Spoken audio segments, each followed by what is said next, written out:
Friends, நம்ம இந்த வீடியோவில் சுவையான செட்டிநாடு நாட்டுக்கோழி குழம்பு தான் பார்க்க போகிறோம். வாங்க எப்படி செய்யலாம்னு பார்க்கலாம். ஃபஸ்ட்டு இந்த குக்கரில் தேவையான கடலை எண்ணெய் ஆட் பண்ணிக்கலாம். எந்த எண்ணெய் வேணால் நீங்கள் ஆட் பண்ணிக்கலாம். கடலை எண்ணெய் ஆட் பண்ணியிருக்கேன். ஒரு 2-3 ஸ்பூன் ஆட் பண்ணிக்கோங்க.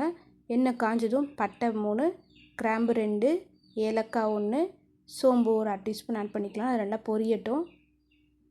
இப்போ நல்லா பொரிஞ்சதும் 2 வரமிளகாய் இதோட நம்ம வந்து ஆட் பண்ணிக்கலாம்.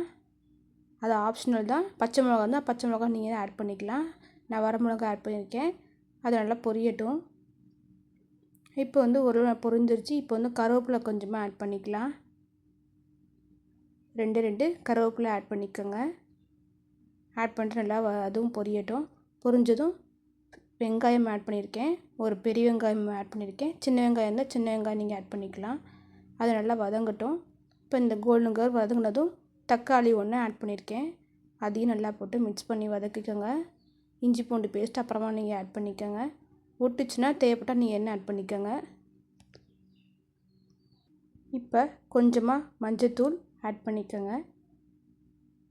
ஆட் பண்ணதும் ஒரு 1/2 டீஸ்பூன் மஞ்சத்தூள், மிளகாத்தூள் 1/2 ஸ்பூன் ஆட் பண்ணிக்கோங்க. இந்த மிளகு நம்ம சேர்த்து அரைக்கிறோம், அதனால் வந்து ஒரு 1/2 ஸ்பூன் போட்டால் போதும் நமக்கு. அது நல்லா வதக்கிக்கோங்க. இப்போ வந்து தனியாத்தூள் ஒரு 2-3 டீஸ்பூன் ஆட் பண்ணிக்கோங்க. இது தாராளமாக ஒரு 3-4 பேர் சாப்பிட்லாம். அந்த அளவு தான் நான் சொல்கிறேன்.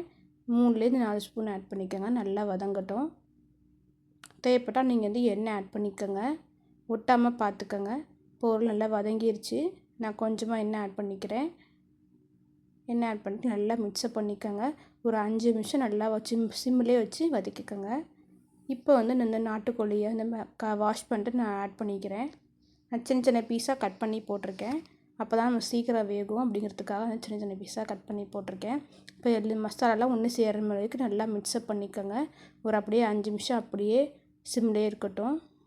இப்போ வந்து சைடில் வந்து ஒரு மிக்ஸி ஜாரில் மிளகு, ஜீரகம், சோம்பு எல்லாம் 1 ஸ்பூன் ஆட் பண்ணியிருக்கேன்.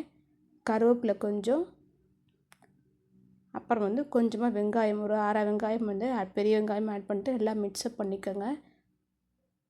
குறன்னு இதுமாரி அரைச்சி எடுத்துக்கோங்க. இதை வந்து அதோட நம்ம வந்து ஆட் பண்ணிக்கலாம். மிளகு போடுறதுனால இன்னும் கொஞ்சம் காரமாக இருக்கும், டேஸ்ட்டாகவும் இருக்கும். கருவேப்பிலை போட்டு அரைக்கிறதுனால டேஸ்ட்டாக இருக்கும், ஃப்ளேவர் இருக்கும்.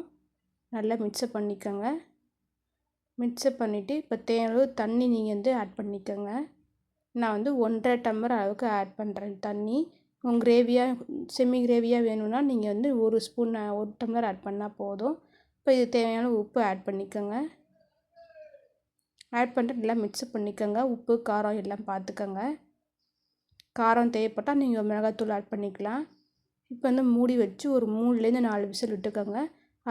அது சைடில் முந்திரி பருப்பு ஒரு 10 ஆட் பண்ணிக்கோங்க.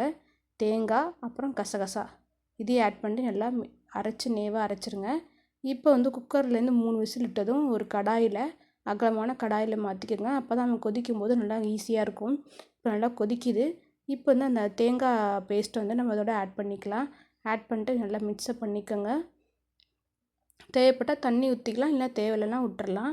உங்கள் செமி கிரேவியாக வேணும்னா நம்ம வந்து எந்தளவுக்கு வேணுமோ அந்தளவுக்கு நீங்கள் வந்து நான் குழம்பு கன்சிஸ்டன்சியில் வந்து கொதிக்க விட்றேன்.